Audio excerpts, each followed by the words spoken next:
परिव्राण चक्रवर्तिनम् परिकल्पितषड्भृतो वर्त्मावनर्जन्मनाम् आत्मेत्यात्मविदां कृतश्चेडतां भर्तामरज्योतिषां लोकानां प्रलयोदयस्य देवश्चानेकधा यक्षतु वाचं न सदधातु त्रैलोक्यदीपो रविः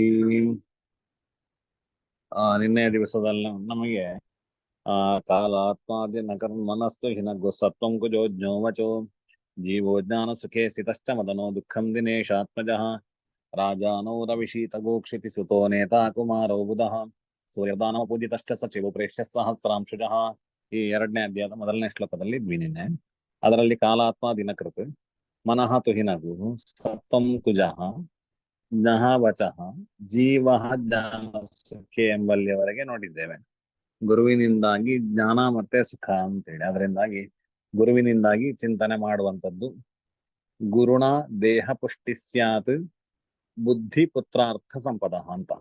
ಜ್ಞಾನ ಅಂತೇಳಿ ಹೇಳಿದ್ದನ್ನಾಗಿ ಬುದ್ಧಿಯನ್ನು ಚಿಂತನೆ ಮಾಡುವುದು. ಸುಖ ಅಂತೇಳಿ ಹೇಳಿದ್ರೆ ಪುತ್ರ ಜನ್ಮಕ್ಕಿಂತ ಸುಖ ನಮಗೆ ಬೇರೆ ಇಲ್ಲ, ಅದರಿಂದಾಗಿ ಪುತ್ರರನ್ನು ಚಿಂತನೆ ಮಾಡಬಹುದು. ಅರ್ಥ ಸಂಪತ್ತನ್ನು ಕೂಡ ಗುರುವಿನಿಂದಾಗಿ ಚಿಂತನೆ ಮಾಡುವಂಥದ್ದು. ದೇಹದ ಪುಷ್ಟಿಯನ್ನ, ಬೃಹತ್ತನು ಪಿಂಗಲ ಮೂರ್ಧಜೇಕ್ಷಣು ಅಂತ ಹೇಳಿ ಅವನ ಗುರುವಿನ ಸ್ವಭಾವ ಬರ್ತದೆ ಮುಂದಕ್ಕೆ, ದೊಡ್ಡ ಶರೀರವುಳ್ಳದ, ಅದರಿಂದ ದೇಹ ಪುಷ್ಟಿ ಇತ್ಯಾದಿಗಳನ್ನೆಲ್ಲವನ್ನು ಕೂಡ ಗುರುವಿನಿಂದಾಗಿ ನಾವು ಚಿಂತನೆ ಮಾಡಬಹುದು. ಇನ್ನು ಶುಕ್ರನಿಂದಾಗಿ ನಿನ್ನೆ ಸಿತಶ್ಚ ಹೇಳಿ ಹೇಳಿದ್ರಿಂದಾಗಿ ಜ್ಞಾನ ಮತ್ತೆ ಸುಖ ಅದೆರಡೂ ಕೂಡ ಶುಕ್ರನಿಂದಲೂ ಚಿಂತನೆ ಮಾಡುವಂತದ್ದಿದೆ. ಅದರಲ್ಲಿ ಭೋಗ ಸುಖಗಳು ಅಂತ ಹೇಳಿದ್ರೆ ಭೋಗ ಜೀವನವನ್ನು, ರಾಜಸ ಸುಖವನ್ನ, ಸಾತ್ವಿಕ ಸುಖವನ್ನ ಗುರುವಿನಿಂದಾಗಿ, ರಾಜಸ ಸುಖವನ್ನು ಶುಕ್ರನಿಂದಾಗಿ ಚಿಂತನೆ ಮಾಡುವಂತ ಕ್ರಮ. ಇನ್ನು ಯಾಕೆಂತೇಳಿದ್ರೆ ಮುಂದಕ್ಕೆ ಬರ್ತದೆ ಗುರು ಮತ್ತೆ ಶುಕ್ರರಲ್ಲಿ. ಗುರು ಸಾತ್ವಿಕನು, ಸತ್ವಗುಣವುಳ್ಳವನು, ಶುಕ್ರನು ರಜೋಗುಣವುಳ್ಳವನು ಅಂತೇಳಿ ಬರ್ತದೆ ನಮಗೆ. ಇನ್ನು ಮದನ ಶಬ್ದದಿಂದಾಗಿ ಸಿತಶ್ಚ ಮದನಃ, ಸುರಭಿ ದ್ರವ್ಯ ಹೃದಯ ಅನ್ನಪಾನ ಅಂಬರ ಭಾರ್ಯ ವಿವಾಹ ಕರ್ಮ ಭೋಗಸ್ಥಾನ ವಾಹನ ಗೀತ ಕಲಾದಿಗಳನ್ನೆಲ್ಲವನ್ನು ಕೂಡ ತಗೊಳ್ಬೇಕು ಅಂತ ವ್ಯಾಖ್ಯಾನದಲ್ಲಿ ಬರೀತಾರೆ. ಮದನ ಶಬ್ದದಿಂದಾಗಿ ಸುರಭಿ ದ್ರವ್ಯಗಳು, ಈ ಪರಿಮಳ ಸೆಂಟ್ ಇತ್ಯಾದಿಗಳೆಲ್ಲ ಉಪಯೋಗ ಮಾಡ್ತಾರಲ್ಲ, ಪರಿಮಳ ದ್ರವ್ಯಗಳು, ಅನ್ನಪಾನ ಅನ್ನಗಳನ್ನು ಪಾನಗಳನ್ನು, ಅಂಬರ ಬಟ್ಟೆಯನ್ನು, ಭಾರ್ಯ ಹೆಂಡತಿಯನ್ನು, ವಿವಾಹ ಕರ್ಮವನ್ನು, ಭೋಗಗಳನ್ನು, ವಾಹನವನ್ನು, ಗೀತ ಸಂಗೀತವನ್ನು, ಕಲಾದಿಗಳು, ಬೇರೆಲ್ಲ ಕಲಾ ಪ್ರಕಾರಗಳು ಅದೆಲ್ಲವನ್ನು ಕೂಡ, ಅಂದ್ರೆ ವಿಶೇಷವಾಗಿ ಸಂಗೀತ ಹಾಗೆ ಉಳಿದ ಕಲಾ ಪ್ರಕಾರಗಳನ್ನು ಕೂಡ ಶುಕ್ರನಿಂದ ಚಿಂತನೆ ಮಾಡುವಂಥದ್ದು. ಇನ್ನು ಶನಿಯಿಂದಾಗಿ ದುಃಖ ಅಂತೇಳಿ ಹೇಳಿದ್ದಾರೆ, ದಿನೇಶಾತ್ಮಜ ಅಂತ. ಹತ್ರ ದುಃಖ ಶಬ್ದದಿಂದಾಗಿ ಶವವನ್ನು, ಆಶೌಚವನ್ನು, ದೀಕ್ಷೆಯನ್ನು, ಬಂಧುನಾಶವನ್ನು, ವ್ಯಾಧಿಯನ್ನು, ಮರಣಾದಿಗಳನ್ನೆಲ್ಲವನ್ನು ಕೂಡ, ಅಂದ್ರೆ ಇತ್ಯಾದಿ ಆಪತ್ತುಗಳೆಲ್ಲೇನುಂಟು ಅದೆಲ್ಲವನ್ನು ಕೂಡ ದುಃಖ ಶಬ್ದದಿಂದಾಗಿ ತಗೊಳ್ಬೇಕು ಅಂತ ಹೇಳ್ತಾರೆ. ಅಂದ್ರೆ ಆಶೌಚ, ಶನಿನ ಆಶೌಚ ದೋಷಸ್ಯ ಅಂತೇಳಿ ಬರ್ತದೆ. ಶನಿಯಿಂದಾಗಿ ಆಶೌಚ ಇತ್ಯಾದಿಗಳನ್ನೆಲ್ಲ ಚಿಂತನೆ ಮಾಡುವಂಥದ್ದು.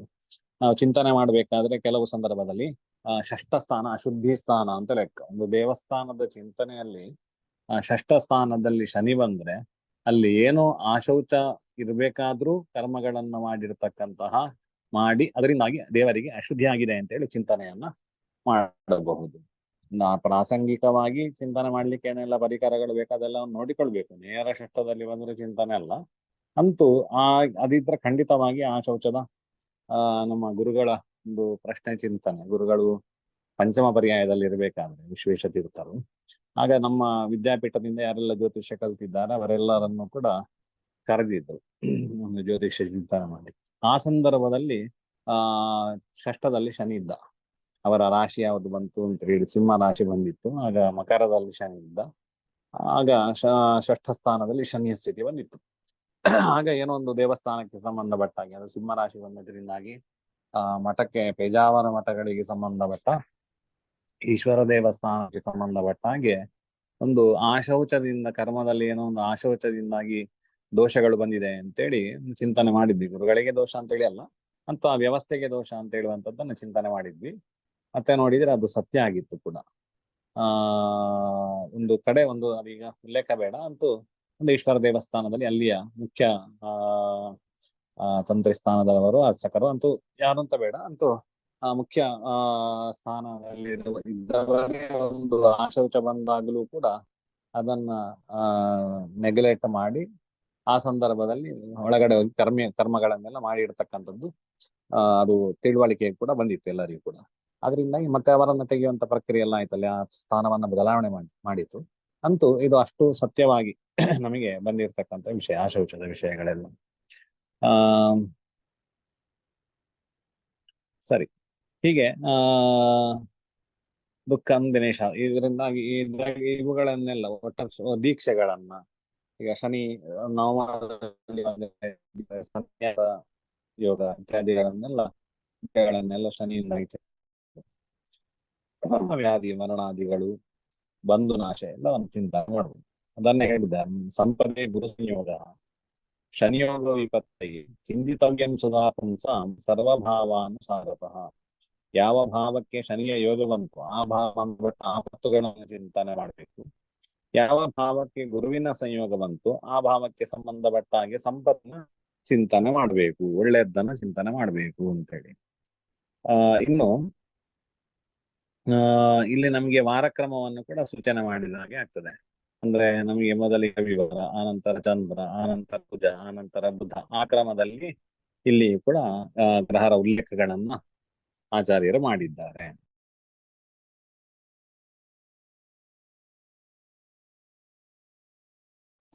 ಅಂದ್ರೆ ಇದು ಆ ಗ್ರಹದಿಂದ ಮುಂದಿನ ಗ್ರಹ ಬಲಿಷ್ಠ ಅಂತ ತಿಳ್ಕೊಬೇಕಲ್ಲ ಆಚಾರ್ಯ?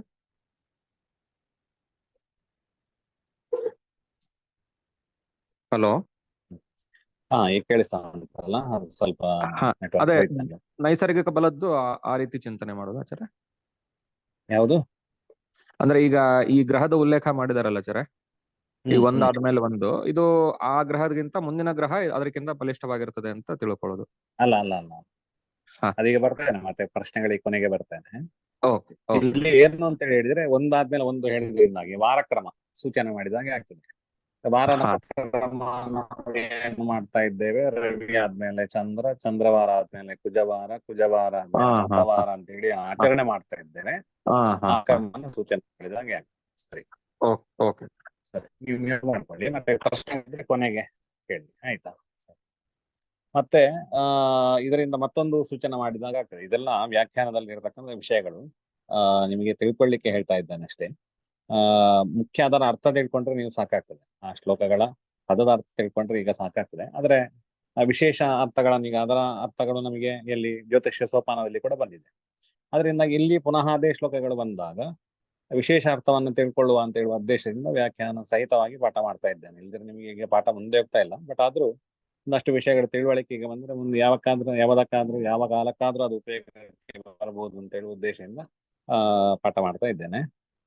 ಇನ್ನೊಂದು ಏನಾಗ್ತದೆ ಅಂತ ಹೇಳಿದ್ರೆ, ಹುಟ್ಟಿದ ಜಂತುವಿನ ಶರೀರ ವ್ಯವಸ್ಥೆಯನ್ನು ಕೂಡ ಇದರಿಂದಾಗಿ, ಅವನ ಶರೀರದ ಅವಸ್ಥೆ ಹೇಗಿರ್ತದೆ ಅದನ್ನು ಕೂಡ ಇದರಿಂದಾಗಿ ಸೂಚನೆ ಮಾಡಿದಾಗ್ತದೆ. ಹೇಗೆ ಅಂತ ಹೇಳಿದ್ರೆ, ಪ್ರಥಮಂ ಆತ್ಮ ಅನುಪ್ರವೇಶ, ಮೊದಲಿಗೆ ನಮಗೆ ಏನಾಗ್ತದೆ, ನಮ್ಮ ಒಳಗಡೆ ಆತ್ಮನ ಪ್ರವೇಶ ಆಗ್ತದೆ.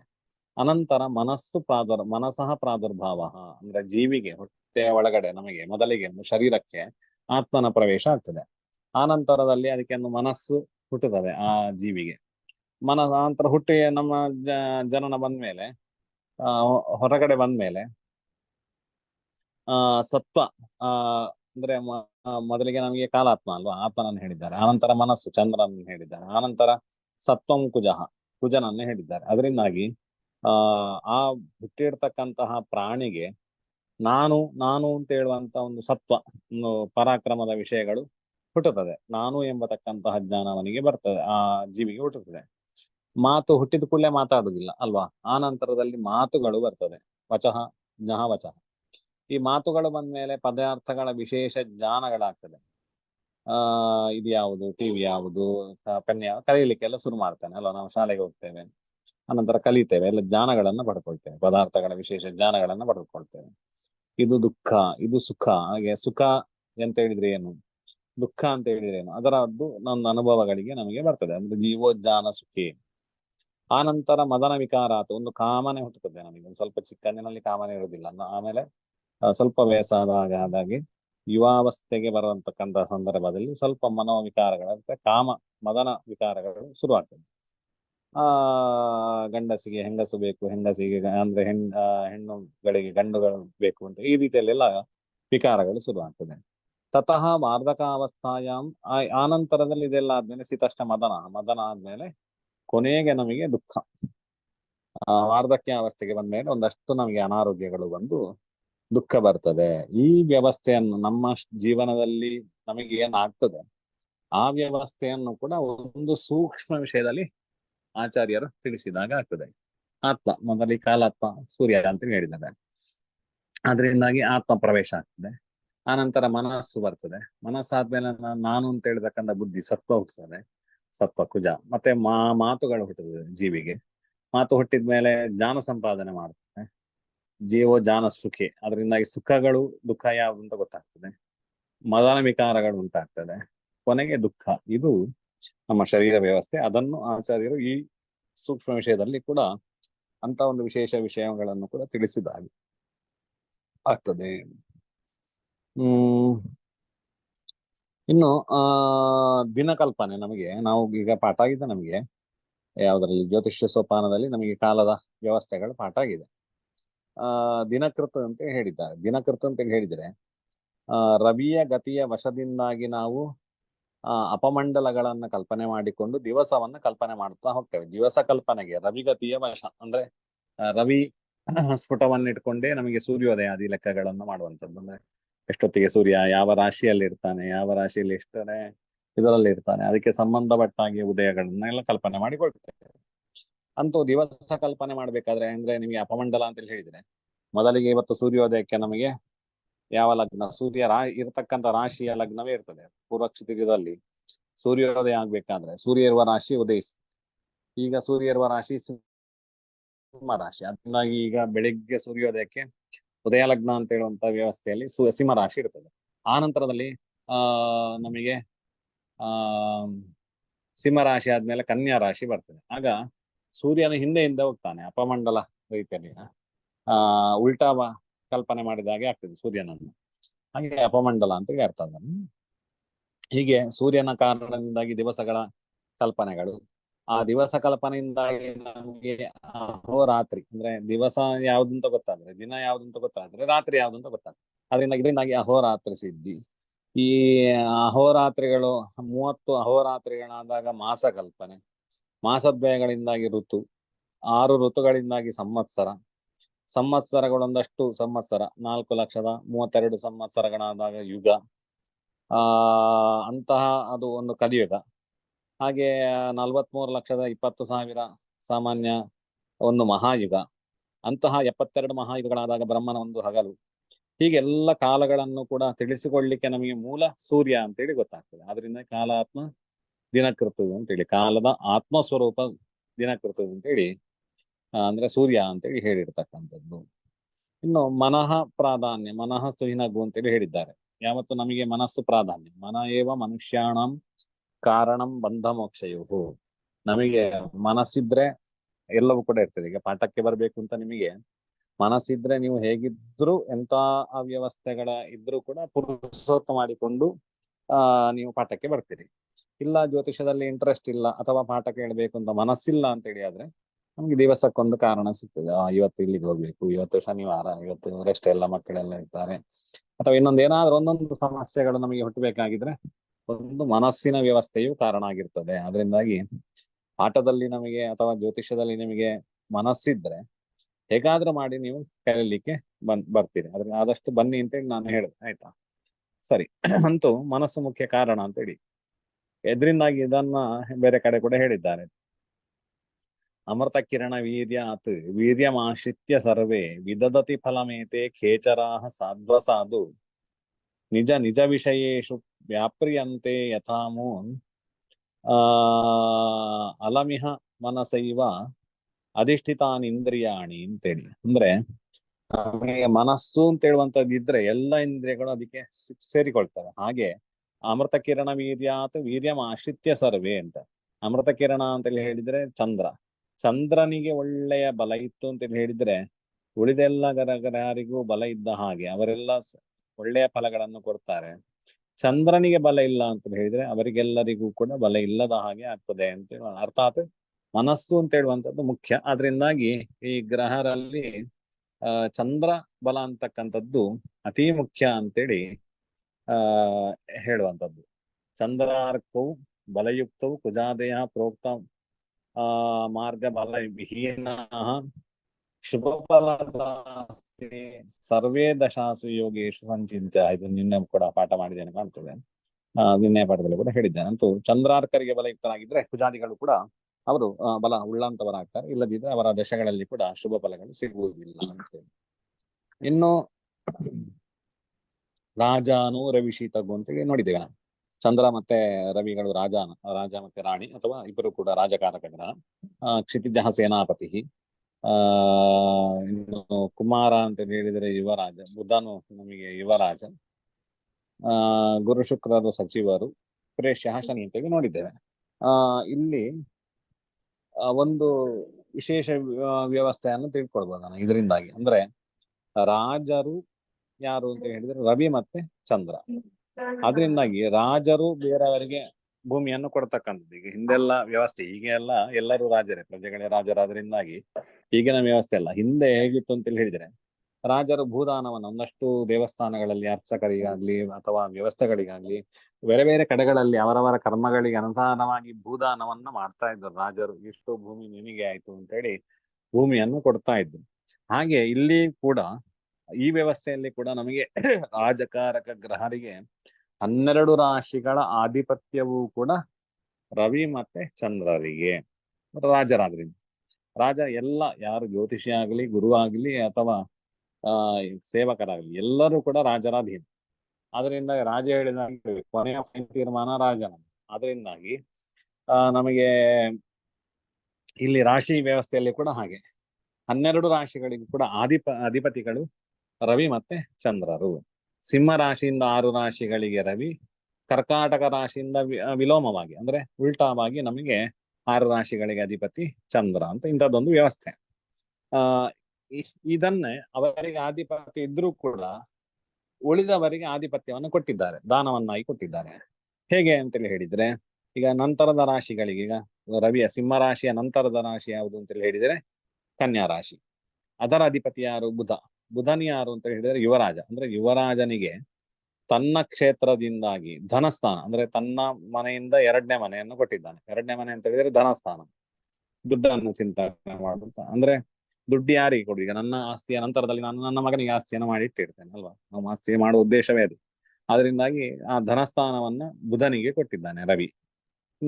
ರವಿಯ ತೃತೀಯ ಸ್ಥಾನ ಯಾವುದು ಅಂತ ಹೇಳಿದ್ರೆ ತುಲಾ ರಾಶಿ.